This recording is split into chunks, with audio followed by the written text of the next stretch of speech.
Welcome to my channel Exploring Mathematica. If you like the channel, please subscribe and don't forget to hit the bell so that you will receive further videos.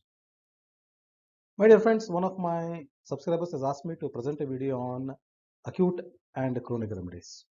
When we are reading Mathematica, especially Allen's keynote, we find out many occasions that, for example, in Aconite Nepalus, at the end in the relationship of remedies, he says that aconite is the acute of sulfur and sulfur is the chronic of aconite. So we need to know how these are related and why it is acute and why it is chronic. Let us go through this video. So let us know what is an acute remedy. So these are the remedies that treats the illness of abrupt onset requiring immediate attention. So when an immediate attention is needed for sudden onset of the symptom, we need an acute remedy, and that is what is an acute remedy. Let us know what J.T. Kent says about a chronic remedy. When we are managing a chronic sickness, the remedy which confirms with an acute experience of the illness is worth knowing, as very often its chronic may be just the one that conforms to its symptoms. So when we are seeing a chronic sickness, the remedy which is having acute experience of the same illness, we should know in treating such chronic illnesses. For example, Calcarea carb is the natural chronic of belladonna. Natramur is the chronic of Apis and Ignatia. In my earlier video on relationship of remedies, I have already presented to you what is a complement remedy. These are the remedies which complete the action of the first prescription. Similarly, acute and chronic remedies also come under this. So you can call the acute and chronic remedies as complements to each other. So in Allen's keynote, we find that aconite is the acute of sulfur and both precedes and follows it in acute inflammatory conditions. So let us know why the symptoms develop in aconite. So aconite patient is a very robust plethoric person, and this is the remedy which is indicated for functional changes. So if we don't find any pathological manifestation in aconite, the functional changes are only present in aconite, and when these occur when the person is exposed to dry cold wind for a longer period of time.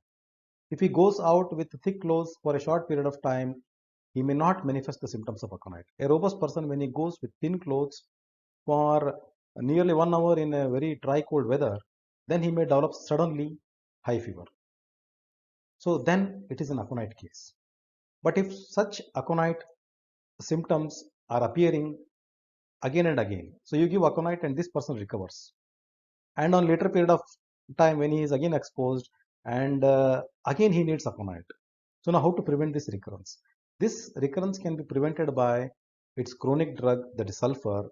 Sulfur also you can see that it is a soric remedy and it is more deep acting than aconite, and in sulfur we are also having further functional changes. So sulfur is the remedy which is needed after aconite to treat the fever to prevent its recurrence. And sulfur is the chronic of aconite and follows it well in pneumonia and other acute diseases.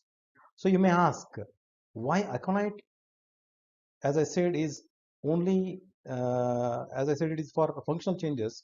But as in the Boric Mathematica, you may find that aconite is a remedy indicated for pneumonia. So in pneumonia, we are having pathological changes. Then why aconite, it is given in Boric in the introductory part as that it is indicated for functional changes, and we find functional changes throughout the drug. But however, how pneumonia comes in aconite? If you go to pneumonia, the real pathology, you will find that there are 4 stages of pneumonia.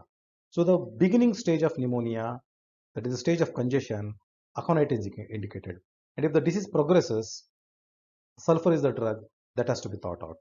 So sulfur is the chronic of aconite in fever and also in pneumonia. Aconite also develops paralysis by exposure to dry cold winds and it is accompanied by coldness, numbness and tingling, and it is indicated in the beginning of the paralytic condition. So if the paralytic condition progresses, then sulfur is the remedy. Sulfur is again a remedy for paralysis which occurs from overdose of aconite, and it's also indicated when aconite fails. So the paralysis resulting from exposure to dry cold winds, the first and the foremost remedy that has to be thought about is aconite. And if the person does not get relief from it, sulfur is the remedy which follows well and which completes the cure. So as we know that both alosacutina and sulfur produce portal congestion. As these both drugs produce portal congestion, both are having similar symptoms, especially abdominal plethora and congestion, because of which we are having the bowel symptoms. There may be hemorrhoids, there may be disturbance in the bowels, either constipation, diarrhea, or even sometimes mucoid stools. So if alosacutina, after prescribing, the patient improves and further there is recurrence of the symptoms, then sulfur is a drug that has to be thought about. So alosacutina again becomes an acute of sulfur like aconite. Further in Allen's keynote, we find that alumina is the chronic of Bryennia.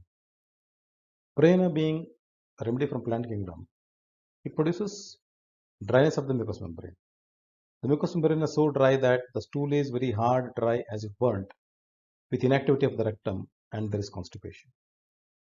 And in Bryennia, we find one further modality which is very, very characteristic, which belongs only to Bryennia, is aggravation from least motion. So his muscles are so painful that least motion aggravates. So there are soft muscles affected, and there is dryness of the mucous membrane with constipation, and the stool is as if burnt. If you go to alumina, we find that along with the muscular weakness, there is the weakness of the nerves. The person responds very late. If he gets a prick in the sole, the response of pain comes a little late in alumina as expected. So there is also inactivity of the bowels, especially the rectum in alumina. There is neuromuscular weakness, because of which there is inactivity, and even soft stools require great straining in alumina, and alumina is the chronic of Bryennia. It is said that calcareous carb is a natural chronic of belladonna because belladonna grows well in soil rich in calcium. Belladonna, as we know, that it produces glandular affections, and there is inflammation of the glands, especially the tonsils, on exposure to cold. The child takes ice cream and he develops tonsillitis. And the tonsils are very red and throbbing pain. The child develops very high fever. The fever is very high, as if you are touching something very hot.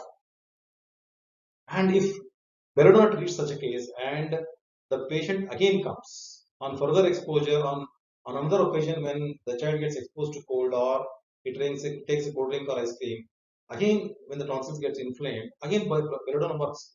But to prevent the recurrence, calcareous carb is the drug that has to be thought of in such conditions. I am myself a witness of belladonna and calcareous carb. In my childhood, I used to develop tonsillitis. One of my teachers gave me belladonna followed by calcareous carb, and after that, the tonsillitis has never recurred to me. I am very fine with that. Cinchona, the vegetable analog of Ferromet, follows well in nearly all diseases, acute and chronic, after Ferromet. So, as we know that Cinchona is a remedy indicated after ailments of loss of vital fluids, especially blood. So, there is an anemic condition and there is intermittent fever that we find in Cinchona. And in Ferromet also we find anemia, but there is pseudoplethora. So here we find that Cinchona follows well in nearly all the diseases, both in acute and chronic, after Ferromet.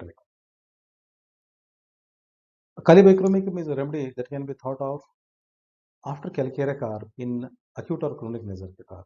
So both these remedies are having nasal catarrh, and even if the symptoms are persisting after giving calcareous carb, Calibac is the remedy which will help you. I would like to share with you one information which has been mentioned in the books with respect to lycopodium, that it is rarely advisable to begin the treatment of a chronic disease unless it is clearly indicated. It is better to give first another antipsoric, as it's a deep-seated, long-acting remedy and should rarely be repeated after improvement begins. So in the cycle, that is sulfur, calcareous carb, lycopodium. Lycopodium is the third remedy which follows well after calcareous carb. Lycopodium being polycrust remedy, being a trimiasmatic remedy, the authors say that it is a remedy which should not be given as a first prescription unless it is very much indicated. So another very important relation is with respect to Ignatia and Natramur. Natramur is the chronic of Ignatia, and Ignatia is the vegetable analog of Natramur. As we find in Ignatia that it's a remedy indicated for any sort of disappointments. So ailments after disappointed love, we are having Ignatia. And in Ignatia, the symptoms manifest very easily and quickly.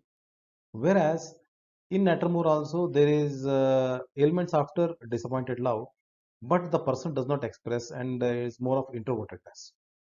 So if the symptoms of Ignatia recur again and again, and to prevent that, Nattermore is the remedy which prevents recurrence of symptoms from ailments from disappointment. So Ignatia is a remedy to be thought in acute condition, and Nattermore is the chronic of Ignatia. Arsenic alum, though it's a remedy from mineral kingdom, is the acute of Puja accidentalis.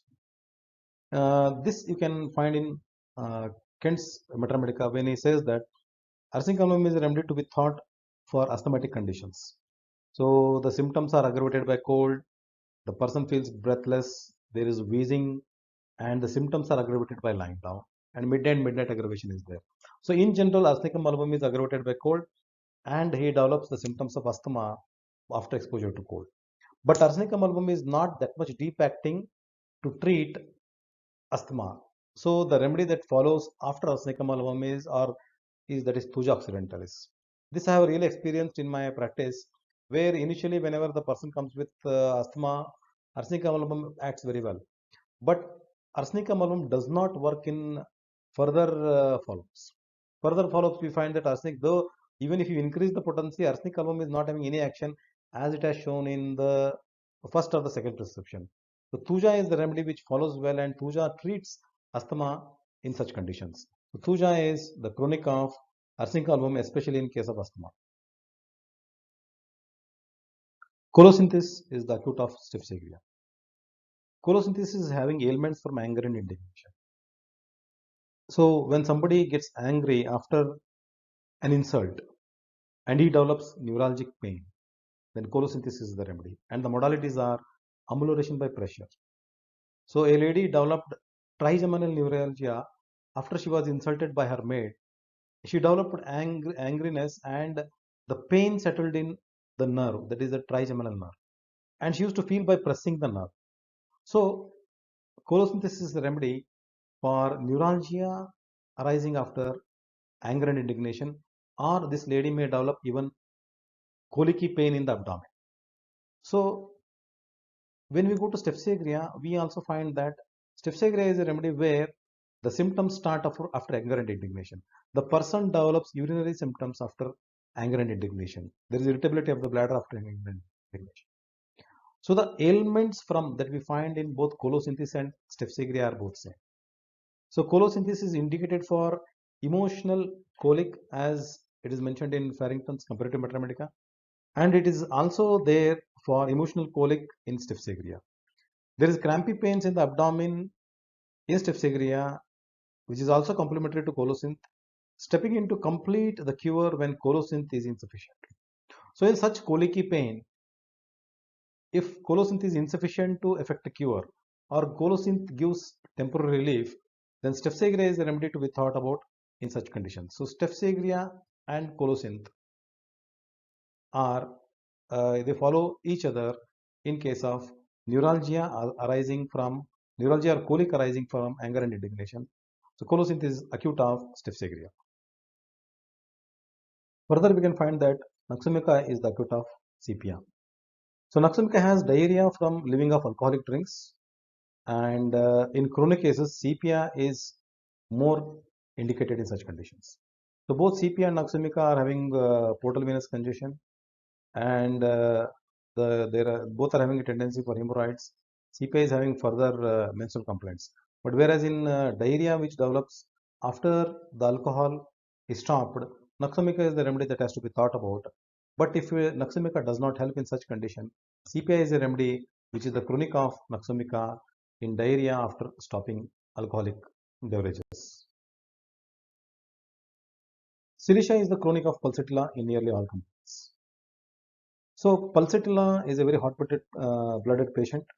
They don't like warm clothing. They don't want to be in a warm room. They are aggravated in a warm room. They are aggravated in the evening.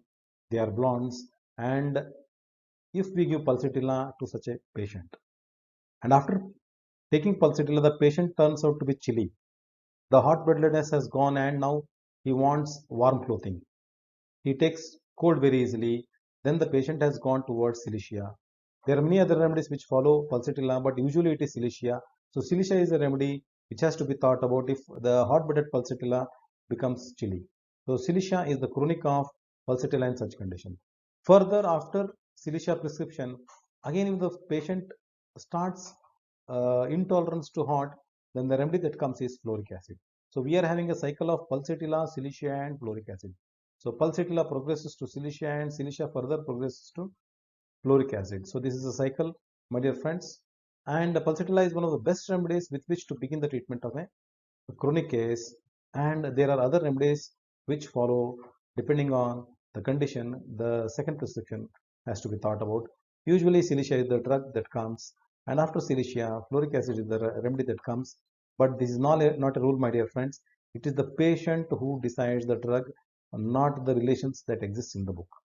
So these are the experiences shared by authors, and many times we find ourselves also getting the same experience.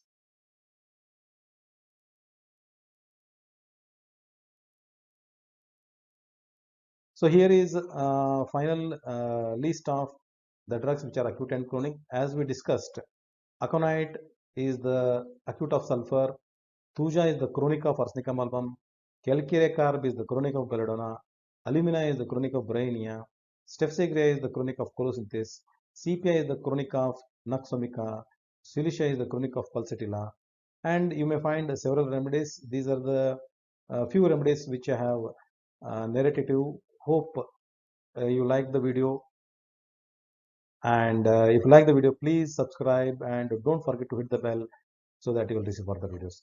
Thank you once again.